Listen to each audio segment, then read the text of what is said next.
오늘은 9월 1일 화요일입니다.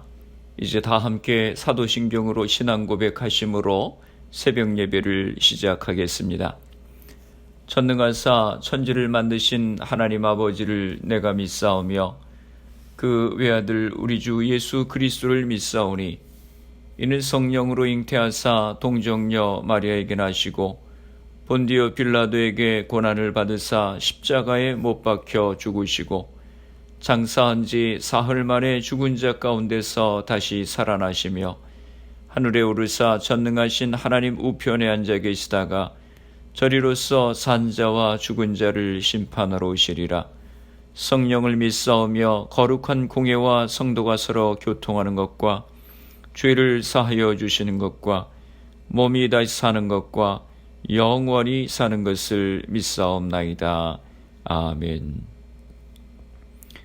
오늘 우리에게 주시는 하나님의 말씀은 예레미야서 26장 1절에서 15절까지 말씀입니다. 제가 봉독해 드리겠습니다. 유다의 왕 요시야의 아들 여호야킴이 다스리기 시작한 때에 여호와께로부터 이 말씀이 임하여 이르시되 여호와께서 이와 같이 말씀하시니라.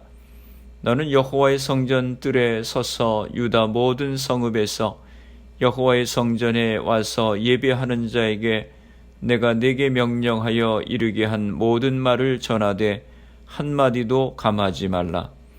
그들이 듣고 혹시 각각 그 악한 길에서 돌아오리라. 그리하면 내가 그들의 악행으로 말미암아 그들에게 재앙을 내리려 하던 뜻을 돌이키리라. 너는 그들에게 이와 같이 이르라. 여호와의 말씀에 너희가 나를 순종하지 아니하며 내가 너희 앞에 둔 내 율법을 행하지 아니하며 내가 너희에게 나의 종 선지자들을 꾸준히 보내 그들의 말을 순종하라고 하였으나 너희는 순종하지 아니하였느니라. 내가 이 성전을 실로 같이 되게 하고 이 성을 세계 모든 민족의 저주거리가 되게 하리라 하셨느니라. 예레미야가 여호와의 성전에서 이 말을 하매 제사장들과 선지자들과 모든 백성이 듣더라. 예레미야가 여호와께서 명령하신 말씀을 모든 백성에게 전하기를 마침에 제사장들과 선지자들과 모든 백성이 그를 붙잡고 이르되 내가 반드시 죽어야 하리라. 어찌하여 내가 여호와의 이름을 의지하고 예언하여 이르기를 이 성전이 실로같이 되겠고 이 성이 황폐하여 주민이 없으리라 하느냐 하며 그 모든 백성이 여호와의 성전에서 예레미야를 향하여 모여드니라. 유다의 고관들이 이 말을 듣고 왕궁에서 여호와의 성전으로 올라가 여호와의 성전 새 대문의 입구에 앉음에 제사장들과 선지자들이 고관들과 모든 백성에게 말하여 이르되 이 사람은 죽는 것이 합당하니 너희 귀로 들음같이 이 성에 관하여 예언하였음이라. 예레미야가 모든 고관과 백성에게 말하여 이르되 여호와께서 나를 보내사 너희가 들은 바 모든 말로 이 성전과 이 성을 향하여 예언하게 하셨느니라. 그런즉 너희는 너희 길과 행위를 고치고 너희 하나님 여호와의 목소리를 청종하라. 그리하면 여호와께서 너희에게 선언하신 재앙에 대하여 뜻을 돌이키시리라. 보라, 나는 너희 손에 있으니 너희 의견에 좋은 대로 옳은 대로 하려니와 너희는 분명히 알아라. 너희가 나를 죽이면 반드시 무지한 피를 너희 몸과 이 성과 이 성 주민에게 돌리는 것이니라. 이는 여호와께서 진실로 나를 보내사 이 모든 말을 너희 귀에 말하게 하셨습니다. 아멘. 할렐루야. 오늘 하루도 주님의 말씀과 함께 시작하시는 성도님들을 주님의 이름으로 축복합니다. 오늘부터는 예레미야서의 말씀을 가지고 은혜를 나눕니다. 예레미야는 제사장의 가문에서 태어났습니다. 그의 아버지는 유다의 제사장 hil기야였습니다. 그가 선지자로 부름받은 때는 유다의 요시야 왕 때 BC 627년이었습니다. 요시야 왕은 유다의 선한 왕 중 마지막 왕이었고 그 이후부터는 모두 불의한 왕들이었습니다. 그는 41년 동안 BC 586년까지 선지자로 사명을 감당했고 유다의 마지막 왕 시드기야 왕 때까지 활동을 했습니다. 예레미야서의 메시지는 유다 백성들의 불신앙을 책망하고 회개를 촉구하며 그들의 우상 숭배로 인하여 70년 동안 바벨론의 포로로 생활하게 될 것을 선포했습니다. 오늘 본문 1절 말씀입니다. 유다의 왕 요시야의 아들 여호야킴이 다스리기 시작한 때에 여호와께로부터 이 말씀이 임하여 이르시되, 여호야킴 왕이 유대를 다스리기 시작할 때 하나님께서 예레미야 선지자를 통해서 말씀하셨습니다. 2절입니다. 여호와께서 이와 같이 말씀하시니라. 너는 여호와의 성전 뜰에 서서 유다 모든 성읍에서 여호와의 성전에 와서 예비하는 자에게 내가 네게 명령하여 이르게 한 모든 말을 전하되 한마디도 감하지 말라. 유다 모든 성읍에서 여호와의 성전에 와서 예배하는 자라고 했는데 아마도 중요한 절기를 맞이하여 유다 전역에서 사람들이 예루살렘 성전으로 나온 듯합니다. 하나님께서 예레미야 선지자에게 모든 예배자에게 열려있는 공간인 성전 뜰에서 서서 설교하되 그들에게 하나님께서 명하시는 모든 말씀을 한마디도 빼놓지 말고 있는 그대로 전하라고 말씀하셨습니다. 왜냐하면 예언자들이 때때로 말씀 때문에 당하는 고통과 핍박이나 말씀이 가져올 결과를 두려워한 나머지 그것을 온전히 전하지 못할 수도 있기 때문이었습니다. 3절 말씀입니다. 그들이 듣고 혹시 각각 그 악한 길에서 돌아오리라. 그리하면 내가 그들의 악행으로 말미암아 그들에게 재앙을 내리려 하던 뜻을 돌이키리라. 하나님께서는 성전 예배자들이 예레미야를 통해서 선포된 말씀을 듣고서 혹시 제각기 자신의 악한 길에서 돌아온다면 그들의 악행으로 말미암아 재앙을 내리고자 하던 뜻을 돌이키고자 하셨습니다. 4절, 5절 말씀입니다. 너는 그들에게 이와 같이 이르라. 여호와의 말씀에 너희가 나를 순종하지 아니하며 내가 너희 앞에 둔 내 율법을 행하지 아니하며 내가 너희에게 나의 종 선지자들을 꾸준히 보내 그들의 말을 순종하라고 하였으나 너희는 순종하지 아니하였느니라. 유다 백성의 변화를 바랐던 하나님의 기대는 전혀 이루어지지 않았습니다.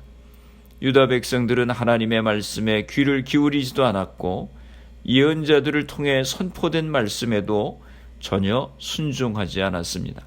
6절입니다. 내가 이 성전을 실로같이 되게 하고 이 성을 세계 모든 민족의 저주거리가 되게 하리라 하셨느니라. 그리하여 하나님께서 마침내 예루살렘 성전을 이방 민족의 침략 앞에서 폐허가 된 실로처럼 버리실 것이요 예루살렘 도성을 모든 민족의 저주거리가 되게 하시겠다고 말씀하셨습니다. 하나님께서 예루살렘 성전을 헐어버리시겠다고 하는 경고의 메시지를 예레미야 선지자가 전하게 되었습니다. 실로는 엘리 제사장 때까지 이스라엘 종교의 중심지였습니다. 언약궤가 그곳에 있었기 때문입니다. 이스라엘 백성은 언약궤가 있기에 전쟁에 패하지 않는다고 믿었습니다. 그런데 블레셋에게 패하고 언약궤까지 빼앗기고 말았습니다. 그리고 실로는 세월이 지나면서 폐허가 되고 말았습니다. 이 말씀은 25장에서도 계속해서 경고했었던 말씀입니다. 예레미야 25장 3절 4절에 보면 꾸준히 일렀으나 순종하지 않았다. 꾸준히 선지자들을 보내서 일렀으나 순종하지 않았다라고 말씀합니다. 악한 길에서 돌이키지 않았기에 바벨론을 불러서 너희를 진멸하겠다고 하셨습니다. 26장에 와서 다시 예레미야 선지자가 너희가 돌이키지 아니하면 하나님께서 성전을 헐어버리실 것이라고 그렇게 메시지를 전했습니다. 8절 말씀입니다. 예레미야가 여호와께서 명령하신 말씀을 모든 백성에게 전하기를 마침에 제사장들과 선지자들과 모든 백성이 그를 붙잡고 이르되 내가 반드시 죽어야 하리라. 8절 이하에 예레미야 설교를 들은 유대 지도자들과 백성들의 반응이 묘사되어 있습니다. 예레미야의 설교를 들은 제사장과 예언자들 모두 모든 백성은 그를 붙잡고서 너는 반드시 죽어야 한다라고 공격을 했습니다. 그들은 자신들에게 선포된 하나님의 말씀보다 성전을 더 중요하게 여겼습니다. 성전을 우상으로 여긴 것입니다. 우리의 삶과 신앙생활의 기준은 하나님의 말씀이어야 합니다. 종교적인 전통이나 자기 생각을 절대 기준으로 여겨서는 안 됩니다. 그러면 그것이 우상이 되는 것입니다. 11절 말씀입니다. 제사장들과 선지자들이 고관들과 모든 백성에게 말하여 이르되 이 사람은 죽는 것이 합당하니 너희 귀로 들음같이 이 성에 관하여 예언하였습니다. 예레미야 선지자가 너희들의 죄로 인해서 하나님께서 예루살렘 성전을 헐어버리실 것이라고 설교하자 제사장들, 거짓 선지자들, 고관들, 모든 백성들이 예레미야 선지자를 죽이려고 했습니다. 12절 말씀입니다. 예레미야가 모든 고관과 백성에게 말하여 이르되 여호와께서 나를 보내사 너희가 들은 바 모든 말로 이 성전과 이 성을 향하여 예언하게 하셨느니라. 분노하는 유대 지도자들과 백성들을 향해서 예레미야가 말합니다. 이 예언은 하나님께서 나로 예언하게 하신 것이라고 말씀을 했습니다. 13절입니다. 그런즉 너희는 너희 길과 행위를 고치고 너희 하나님 여호와의 목소리를 청종하라. 그리하면 여호와께서 너희에게 선언하신 재앙에 대하여 뜻을 돌이키시리라. 백성들의 분노에도 불구하고 예레미야 선지자가 다시 한번 분명히 말씀합니다. 너희 길과 행위를 고치라. 하나님의 말씀에 청종하라. 그리하면 뜻을 돌이키실 것이다. 유다 백성에게는 예루살렘 성전과 다윗 왕조 그리고 그에 속한 백성을 영원히 지키시고 번영케 하신다고 하는 하나님의 약속이 있었습니다. 그들은 어떤 상황 속에서도 하나님의 그 약속은 변함이 없으며 하나님은 그들의 위기 상황에 처하면 이 약속에 근거해 자신들을 지켜주시리라고 하는 믿음을 가지고 있었습니다. 그런데 예레미야는 그들이 믿고 있었던 것과는 상반되는 성전 파괴와 예루살렘 성의 멸망을 예언했습니다. 예레미야의 예언은 유다 백성이 도무지 이해할 수도 없고 받아들일 수도 없는 신성 모독적인 내용이었습니다. 유다 백성의 이러한 믿음은 반쪽짜리 믿음이었습니다. 하나님의 약속에는 반드시 명령이 포함되어 있다고 하는 사실을 그들은 망각하고 있었습니다. 만약 그들이 하나님의 말씀에 끝까지 불순종하며 거역한다면 하나님은 약속하셨던 안전과 번영을 거두시고 오히려 심판을 내리실 것이라고 하는 사실을 애써 외면했습니다. 유다 백성은 하나님이 주신 율법의 말씀을 가지고 있었으며 하나님의 말씀을 계속 전해주는 선지자들도 가까이 두고 있었습니다. 하지만 하나님의 말씀을 많이 읽고 그 말씀을 많이 아는 것만으로는 하나님이 인정하시는 참된 믿음을 저절로 가질 수 없었습니다. 말씀을 삶에 구체적으로 적용하지 않는다면 우리 믿음 역시 사도 야고보의 말씀과 같이 죽은 믿음에 불과한 것입니다. 야고보서 2장 17절에 말씀합니다. 이와 같이 행함이 없는 믿음은 그 자체가 죽은 것이라. 우리의 믿음이 참 믿음이 되기 위해서는 날마다 하나님의 말씀을 가까이 할 뿐 아니라 삶의 구체적인 영역에서 순종해야 하는 것입니다. 사무엘상 15장 22절에 말씀합니다. 사무엘이 이르되 여호와께서 번제와 다른 제사를 그의 목소리를 청종하는 것을 좋아하심같이 좋아하시겠나이까. 순종이 제사보다 낫고 듣는 것이 순양의 기름보다 나으니 라고 말씀했습니다. 호세아서 6장 6절에도 말씀합니다. 나는 인애를 원하고 제사를 원하지 아니하며 번제보다 하나님을 아는 것을 원하노라. 또 미가서 6장 6절에도 말씀합니다. 사람아, 주께서 선한 것이 무엇임을 내게 보이셨나니 여호와께서 내게 구하시는 것은 오직 정의를 행하며 인자를 사랑하며 겸손하게 내 하나님과 함께 행하는 것이 아니냐. 이 말씀들이 주는 메시지가 무엇입니까? 제사는 순종을 대체할 수 없으며 이스라엘의 존재의 의의는 하나님께 제사를 드리는 데 있다기보다 하나님께 순종하는 백성이 되는 데 있다고 하는 것입니다. 제사를 쓸모없다고 할 수는 없습니다. 그러나 삶이 수반되지 않는 제사는 강력한 경고를 받는 것입니다. 마치 하나님이 제사 자체를 거부하고 있다고 보일 만큼 일상에 순종이 없는 제사는 의미가 없다고 하는 것입니다. 우상 숭배는 숭배의 대상만 문제가 되는 것이 아닙니다. 하나님의 이름을 부른다 할지라도 성전 밖에서의 행실이 올바르지 않으면 그것은 또 다른 의미의 우상 숭배일 뿐이라고 하는 것입니다. 예레미야가 요구하는 성전 밖에서의 삶의 핵심은 이방인과 고아, 과부들을 돌아보는 삶, 억울한 피가 흐르지 않게 하는 삶, 그리고 허황된 우상을 따르지 않는 삶입니다. 그 백성이 듣고 따라했던 하나님의 목소리가 바로 이것이었습니다.